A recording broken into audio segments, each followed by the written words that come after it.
말씀은 요한일서 3장 13절부터 18절까지 말씀입니다. 봉독하겠습니다. 형제들아, 세상이 너희를 미워하거든 이상히 여기지 말라. 우리가 형제를 사랑함으로 사망에서 옮겨 생명으로 들어간 줄을 알거니와 사랑치 아니하는 자는 사망에 거하느니라. 그 형제를 미워하는 자마다 살인하는 자니 살인하는 자마다 영생이 그 속에 거하지 아니하는 것을 너희가 아는 바라. 그가 우리를 위하여 목숨을 버리셨으니 우리가 이로써 사랑을 알고 우리도 형제들을 위하여 목숨을 버리는 것이 마땅하니라. 누가 이 세상 재물을 가지고 형제의 궁핍함을 보고도 도와줄 마음을 막으면 하나님의 사랑이 어찌 그 속에 거할까 보냐. 자녀들아, 우리가 말과 혀로만 사랑하지 말고 오직 행함과 진실함으로 하자. 아멘. 기도하겠습니다. 하나님 아버지, 오늘도 주의 생명의 말씀을 들을 수 있는 복된 시간 허락하여 주셨사오니 이 시간이 결코 헛되지 아니하도록 성령님 깨닫게 하여 주옵시고 또한 결단하게 하셔서 어디를 가든지 하나님의 영광을 드러낼 수 있는 믿음의 삶을 우리 모두가 펼쳐나갈 수 있도록 역사하여 주시옵소서. 전하는 자 듣는 자 다 함께 큰 은혜 있기를 간절히 소망하옵고 우리 구주 예수 그리스도 이름으로 기도하옵나이다. 아멘. 토요일마다 제가 심야 전도를 하는데 어제는 너무 몸이 힘들어서 10시부터 잠자리에 들어갔던 것 같아요. 정말 택시 전도를 시작하고 토요일날 심야 운행 안 한 거는 아마 처음이 아닌가 이런 생각이 들더라고요. 그리고 이제 5시 반에 새벽에 일어나서 예배 시간 시작하기 전까지 하나님께서 이렇게 택시 손님들이 연결되도록 역사하셨는데 하나같이 그 제가 전해주는 그 유튜브 전단지를 정말 반갑게 받아보고요, 놀라워하기도 하고요. 또 오늘따라 김포공항 가는 손님이 4쌍이나 탔어요. 아마 이 규제가 좀 완화되니까 여행 가는 분들이 굉장히 많은 것 같아요. 그래서 정말 즐겁게 여행 다녀오면서 유튜브도 꼭 한번 보겠다라고 대답하는 분들이 참 많았는데 제가 이런 생각이 들더라고요. 그러니까 산악금 때문에 부담감을 가지고 저 심야 운행을 이제 토요일마다 하는 건데 정말 모든 것을 갖다가 주님께 맡기기만 하면 주님이 정말 역사하시는구나. 불과 한 4시간 정도 운행을 한 것 같은데 산악금의 반 이상이 이렇게 채워졌어요. 제가 이런 말씀을 드리는 이유는 우리의 삶의 현장에서 정말 하나님이 함께 하시는 그 증거를 만나게 될 때 그 심령 속에 정말 기쁨이 막 이렇게 솟구치는 것, 그런 것들이 있음을 늘 경험을 하면서 우리 믿음의 모든 사람들이 삶의 자리에서 늘 하나님께서 함께 하시는 증거를 만날 수 있으면 참 좋겠다 하는 그런 마음으로 잠깐 이런 얘기를 드렸습니다. 오늘 본문의 말씀을 통해서 제목 이렇게 정했습니다. 생명으로 들어가거나 사망에 있거나 둘 중 하나라는 거죠. 신명기서 30장 19절에 보면 주보에 있으니까 우리 한번 합독을 하겠습니다. 시작. 내가 생명과 사망과 복과 저주를 내 앞에 두었음즉 생명을 택하고. 그렇습니다. 결정권은 우리에게 있다는 겁니다. 하나님께서 우리 앞에 생명도 두고 사망도 두셨다는 거죠. 복도 두고 저주를 두셨다는 겁니다. 그러니까 우리를 향해서 주님이 요구하시는 것은 사망과 저주를 택하지 말고 생명과 복을 택하라는 겁니다. 그 택하는 방법이 무엇일까? 오직 하나님의 말씀을 믿고 순종하는 그러한 자에게 복과 생명은 정말 아낌없이 공급될 수 있다라는 것을 하나님의 말씀을 하시는 겁니다. 사실 신앙생활은 영원한 문제를 결정하는 선택이기 때문에 너무 중요한 일입니다. 제가 그런 얘기를 들을 때 참 마음이 안타깝다는 고백을 한 적도 있지만 모든 종교는 다 똑같죠. 얼핏 생각하면 그런 것 같습니다. 그러나 전혀 그렇지 않다는 것을 알기 때문에 종교는 똑같다는 말보다 위험천만한 얘기는 없겠다, 이런 생각이 들더라고요. 오직 기독교만이 천국으로 들어갈 수 있는 생명길이라는 것을 우리 모두 확실히 믿을 수 있기를 예수 이름으로 축원합니다. 기독교는 간혹 독단적이다, 자기밖에 모른다, 오해 살 수 있어요. 오해 살 수밖에 없지요. 왜? 다른 종교는 생명이 없다고 얘기를 하니까. 근데 그것이 꾸며진 얘기가 아니라 그것이 진실이기 때문에 진실을 그대로 말하는 것 뿐입니다. 다만 그 진리를 알지 못하니까, 알지 못하는 사람들이 오해할 따름이고요.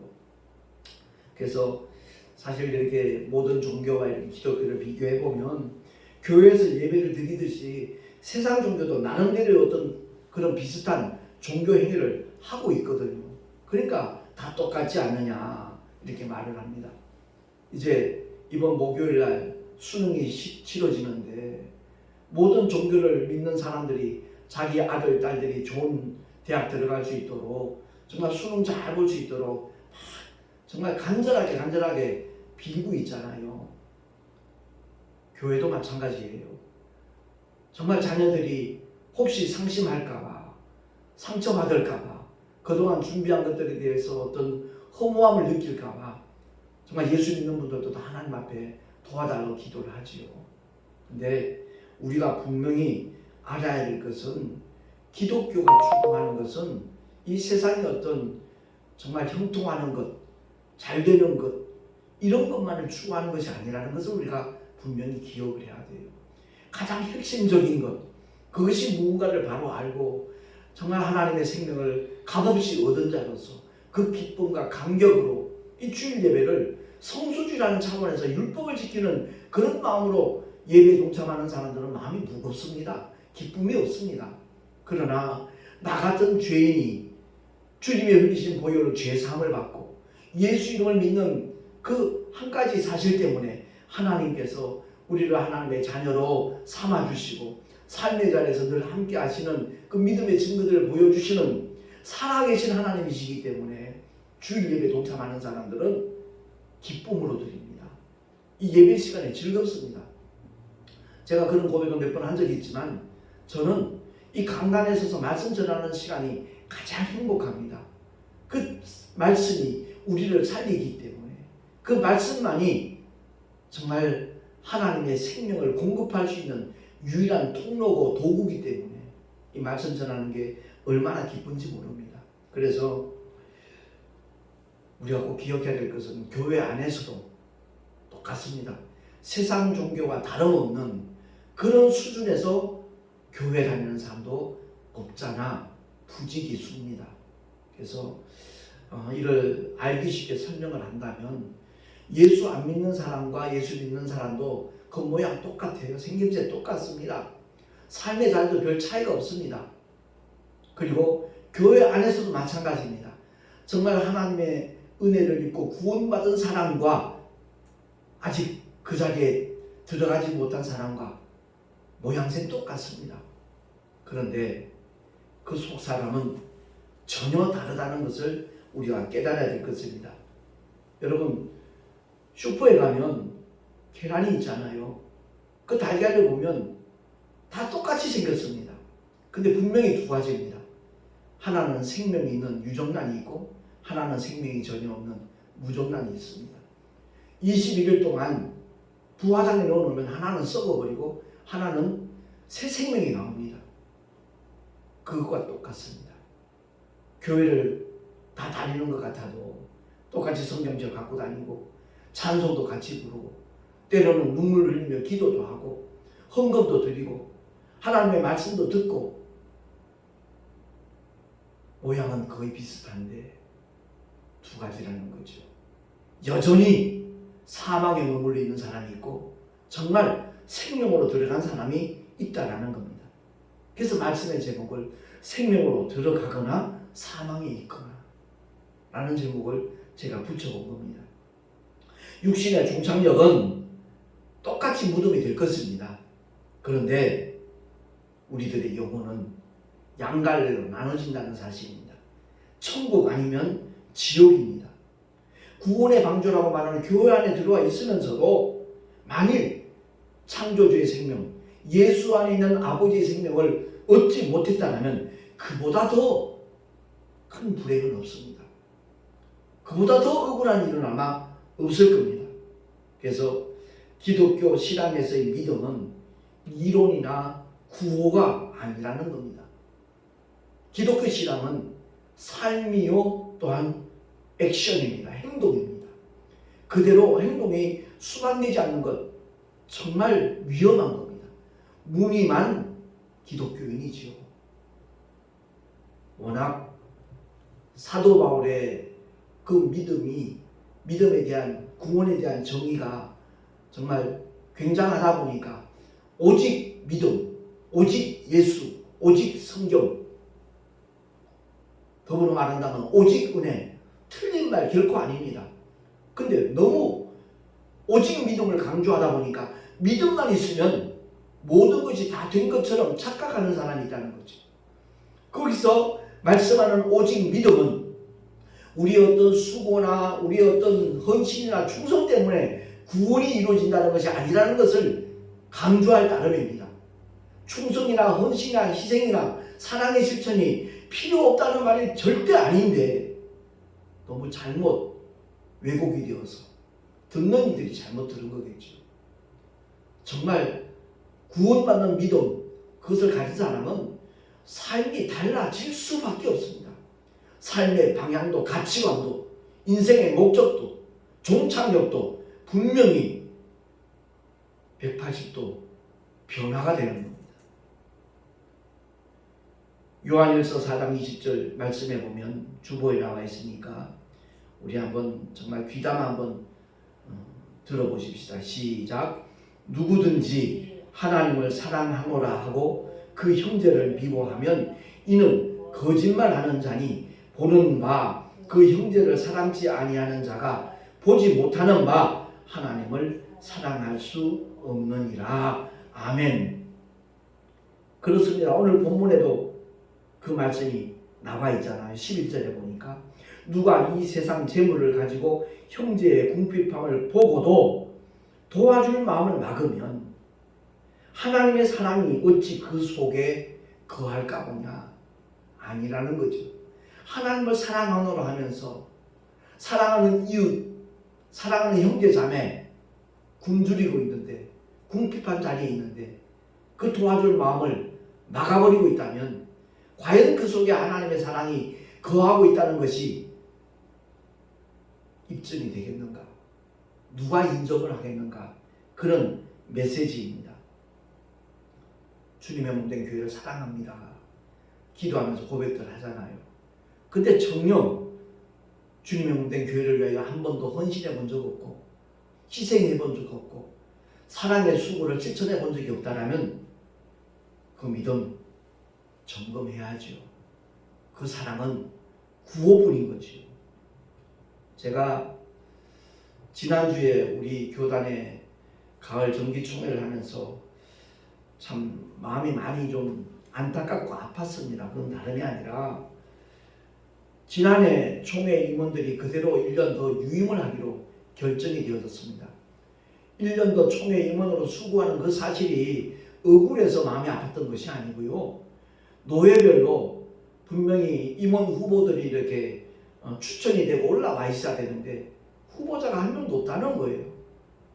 그렇기 때문에 어떤 후보자가 있어야 투표를 하든지 결정을 할 수 있는데 후보자가 없기 때문에 그대로 유임할 수밖에 없다라는 그런 결론을 내리게 되었거든요.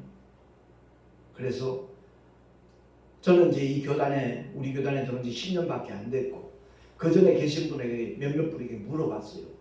아, 저 목사님 같은 경우, 저 목사님 같은 경우, 또 저 목사님 같은 경우도 충분히 정말 총회장으로 교단의 임원으로 활동할 수 있는 여력이 있고 역량이 있는 분들인데 왜 후보로 나서지 않는 건지 모르겠다고 그랬더니 들리는 얘기가 이제 임원들이 이제 교단 발전 기금을 이렇게 내는 게 있거든요.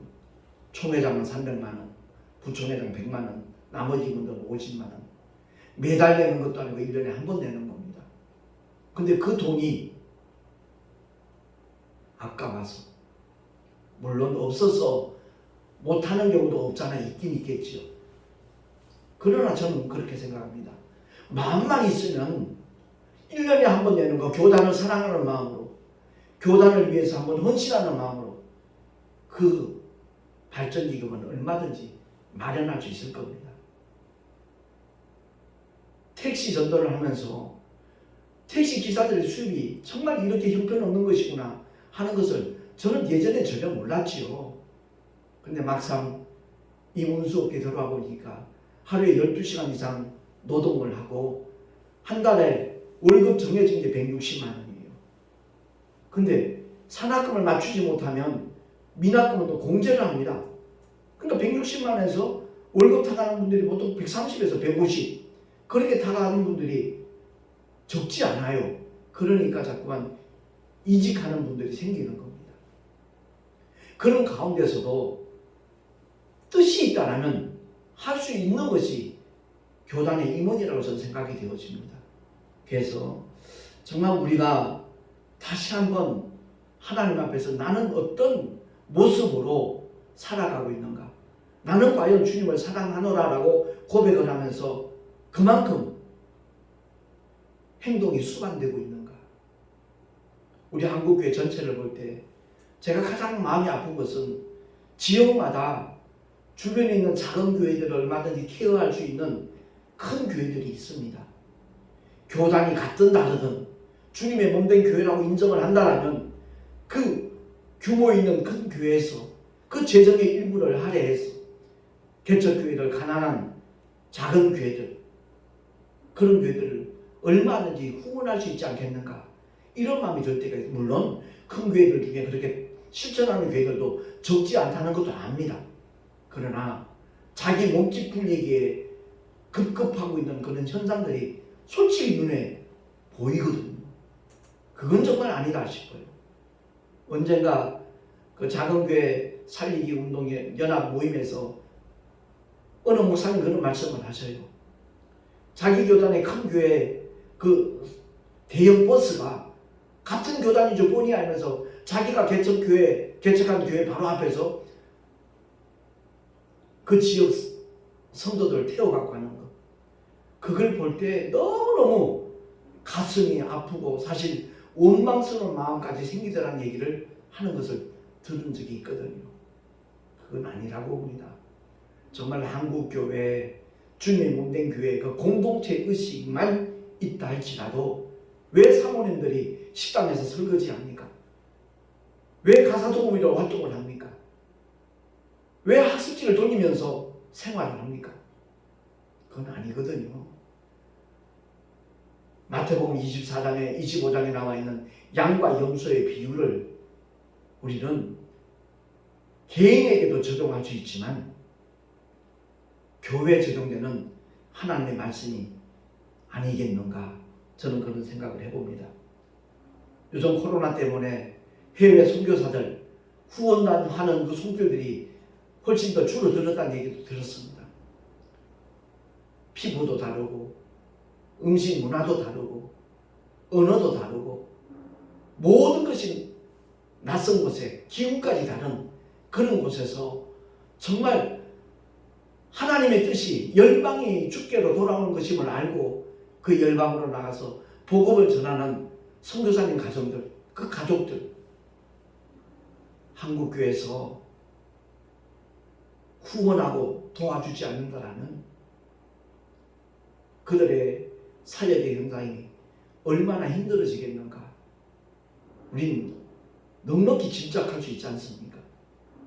우리 교단이 군소교단이긴 하지만 정말 해외 선교 나가 있는 목사님들 여러 분 계신데 그들을 정말 어느 정도라도 도움을 줄 수 있는 그런 교단으로 발돋움하기 위해서는 우리 모두가 다시 생각을 하고 더 정말 희생하는 그런 각오를, 결단을 해야 되겠다라는 마음이 굉장히 강하게 들었습니다.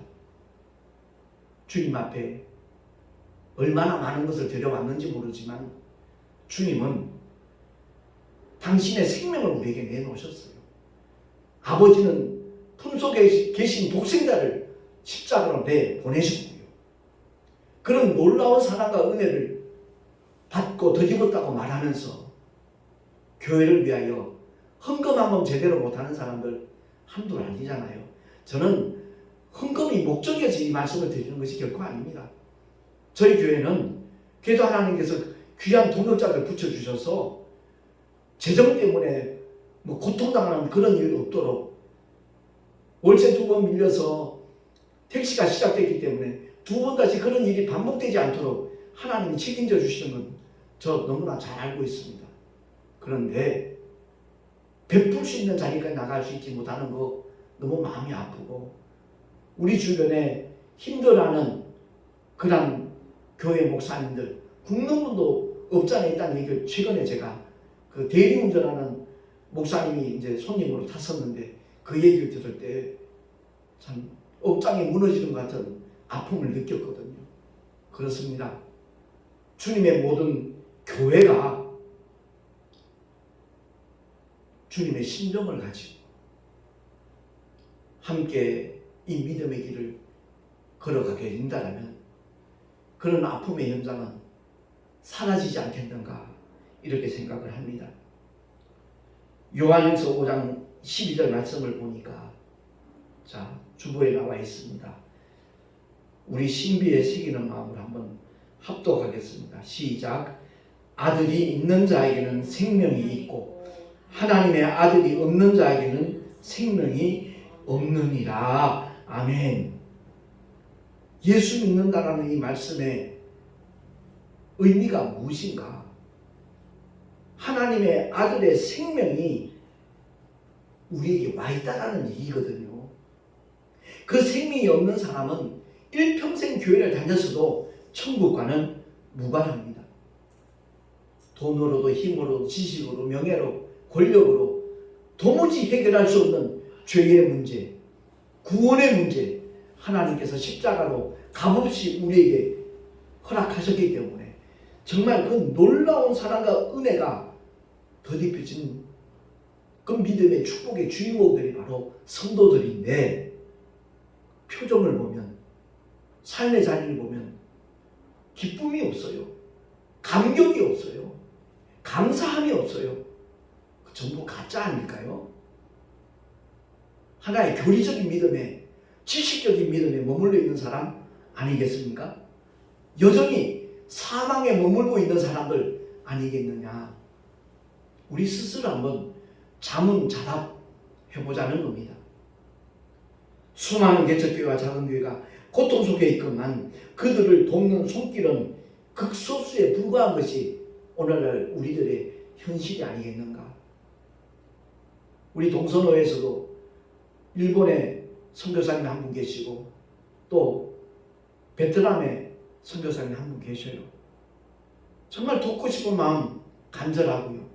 저는 또 개인적으로 터키 땅에 2번 다녀왔기 때문에 터키에 계신 선교사님들도 마찬가지입니다. 어떤 실제적인 도움을 줄 수 있는 그런 여력이 있다면 얼마나 좋을까. 그 아쉬움의 연속이거든요. 아무튼 오늘 말씀을 통해서 우리가 사망에 머물러 있다가 생명으로 들어가는 방법이 오늘 본문에 나와 있습니다. 그건 다름이 아니라 사랑을 실천하는 겁니다. 사랑을 베푸는 겁니다. 그리할 때 하나님께서 영광을 받으시고 그러한 일을 실천하는 자들에게 더 넘치는 은혜도 허락하여 주실 줄로 믿습니다. 18절 말씀 우리 한 목소리로 다시 한번 합독을 하고 말씀을 마치겠습니다. 시작. 자녀들아, 우리가 말과 혀로만 사랑하지 말고 오직 행함과 진실함으로 하자. 아멘. 기도하겠습니다. 하나님 아버지 은혜를 감사합니다.